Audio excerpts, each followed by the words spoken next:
नमस्कार, मेरा नाम डॉक्टर पारस शर्मा है। मैं एक काउंसलिंग साइकोलॉजिस्ट हूँ और सुराना कॉलेज में एक असिस्टेंट प्रोफेसर भी हूँ। हाल फिलहाल में मैं एक कॉन्फ्रेंस में गया था जहाँ पर मुझे एक बहुत ही इंटरेस्टिंग सवाल पूछा गया जो मुझे सोचने पर मजबूर कर दिया कि क्या ये सही में ऐसा है या इसके ऊपर मुझे थोड़ा और सोचना होगा। तो वहाँ पर मैंने जवाब तो दे दिया, लेकिन फिर मैं उसके बारे में सोच रहा था और वो सवाल ये था कि क्या हम काउंसलिंग या दवाई के बजाय केवल योगा और मेडिटेशन से हमारे मेंटल हेल्थ का अच्छे से केयर कर सकते हैं, हम हमारी मेंटल हेल्थ का ख्याल रख सकते हैं। तो तभी तो मैंने ये कह दिया कि हाँ ठीक है, आपको योग से और मेडिटेशन से फ़ायदा ही होगा, कोई नुकसान नहीं होगा। लेकिन क्योंकि समय की पाबंदी थी, मैं ज़्यादा एलैबोरेट आंसर उसे नहीं दे पाया। तो मैंने सोचा कि इस वीडियो के माध्यम से मैं समझाऊं कि आपके मानसिक स्वास्थ्य को बनाए रखने में योग और मेडिटेशन क्या भूमिका निभाते हैं और क्या सच में योग और मेडिटेशन से हम काउंसलिंग या दवाई लेने को पूरी तरह से रिप्लेस कर सकते हैं। तो सबसे पहले तो थोड़ा समझ लेते हैं कि काउंसलिंग क्या करता है और योग क्या करता है। तो योग तो प्राचीन काल से हमारे देश में किया जा रहा है, हमारी संस्कृति का एक हिस्सा है, जिससे हम देखते हैं कि हमारे ध्यान, हमारे विचार, हमारी सांस और हमारे शरीर के ऊपर हम नियंत्रण लाने की कोशिश करते हैं, जिससे हम चिंता को कम कर सकते हैं, हमारी स्मरण शक्ति को अच्छा कर सकते हैं, मन को, अपने शरीर को शांत कर सकते हैं और अपने मन में अच्छे ख्याल भी ला सकते हैं। और बेशक इसके बहुत सारे फायदे हैं, हजारों फायदे हैं और सदियों से देखा गया है कि योगा की प्रैक्टिस करना शारीरिक मानसिक स्वास्थ्य के लिए बहुत अच्छा है। तो इसकी कोई डाउट की बात ही नहीं है कि योग आपके मन के लिए अच्छी है, आपके शारीरिक स्वास्थ्य के लिए अच्छी है। और साथ ही साथ योग से जुड़े हुए मेडिटेशन या ध्यान की जो क्रिया होती है वो भी काफ़ी अच्छी पाई गई है आपकी फिजिकल हेल्थ के लिए, आपकी मेंटल हेल्थ के लिए, दोनों के लिए। अब समझ लेते हैं कि काउंसलिंग या थेरेपी क्या होती है। तो काउंसलिंग या थेरेपी योगा के कंपैरिजन में अगर हम देखें तो ये कुछ 100 या 150 साल पुरानी एक प्रक्रिया है, जहाँ पर साइंटिफिक तरीके से थियरियाँ बनाई गई थी, जिससे हम इंसान के मन को और इंसान के जो अनुभव होते हैं, साइकोलॉजिकल अनुभव होते हैं, सोशल अनुभव होते हैं, उनका उनके शारीरिक या मानसिक स्वास्थ्य पर क्या अनुभव, क्या इम्पैक्ट पड़ता है, उसको समझने की कोशिश करते हैं।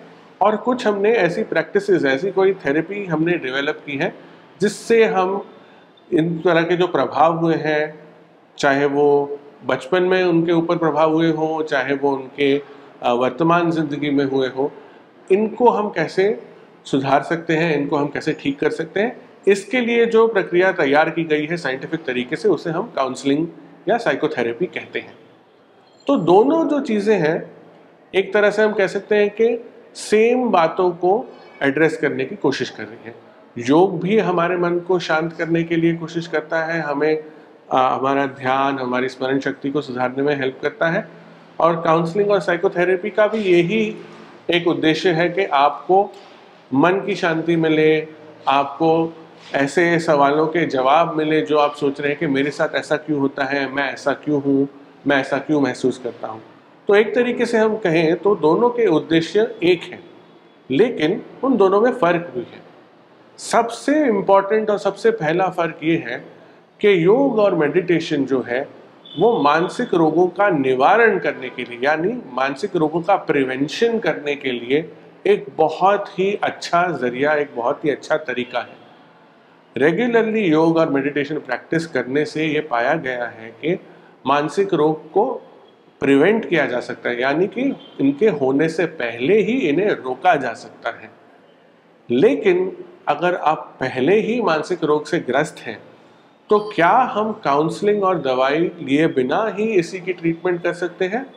अब यहाँ पर बात थोड़ी इंटरेस्टिंग हो जाती है कि मैं बिल्कुल ये नहीं कहूँगा कि किसी को अगर मानसिक रोग है या बहुत ही एक स्ट्रेसफुल पीरियड से वो गुजर रहे हैं तो उन्हें योग या मेडिटेशन नहीं करना चाहिए। मैं तो बिल्कुल ऐसा नहीं कहूँगा, पर आप ऐसी परिस्थिति में कितना इससे फ़ायदा पा सकेंगे, इसके ऊपर थोड़े सवाल खड़े हो जाते हैं। जब आप पहले से ही एक मानसिक रोग से गुजर रहे हैं या पहले से ही बहुत स्ट्रेस से गुजर रहे हैं, तो आपकी योगा करने की क्षमता, आपकी ध्यान बनाए रखने की क्षमता ऑलरेडी कॉम्प्रोमाइज हो चुकी है, ऑलरेडी कम हो चुकी है। इससे क्या होगा, आप अच्छे से इसे प्रैक्टिस नहीं कर पाओगे और आप उससे पूरा फायदा भी नहीं ले पाओगे। और दूसरी बात यह है कि जब आपको किसी तरह का मानसिक रोग होता है, इसके कारण सिर्फ आपका ध्यान, आपकी स्मरण शक्ति या आपकी कंसंट्रेशन से नहीं जुड़े हुए हैं, बहुत सारे शारीरिक और मानसिक बदलाव भी पैदा होते हैं जो काउंसलिंग से बहुत अच्छे से मैनेज किए जा सकते हैं और जो कई बार दवाइयों से अच्छी तरह से मैनेज किए जा सकते हैं। योगा और मेडिटेशन अपना असर दिखाने के लिए कुछ दिन या कई हफ्ते और महीने भी लगा सकते हैं, लेकिन कई बार बहुत सारी आपात स्थितियों में किसी पेशेंट को तुरंत ट्रीटमेंट की ज़रूरत हो जाती है और ऐसी परिस्थिति में हॉस्पिटलाइजेशन और दवाई सबसे ज़्यादा असरदार होती है। साथ ही साथ काउंसलिंग की भी बहुत अपनी एक भूमिका है, जो हालांकि ये भी एक स्लो प्रतिक्रिया है, जिसमें भी समय लगता है। ऐसा नहीं है कि वो सेम ही चीज़ें कर रही हैं जो योग और मेडिटेशन कर रहे हैं। तो एक तरह से हम कहेंगे कि अगर आप योग, मेडिटेशन, काउंसलिंग, साइकोथेरेपी और मेडिसिन, इन सब को एक साझेदारी की तरह देखेंगे, इन सब की एक पार्टनरशिप की तरह अगर हम देखेंगे, तो हम इसका मैक्सिमम फ़ायदा ले सकेंगे।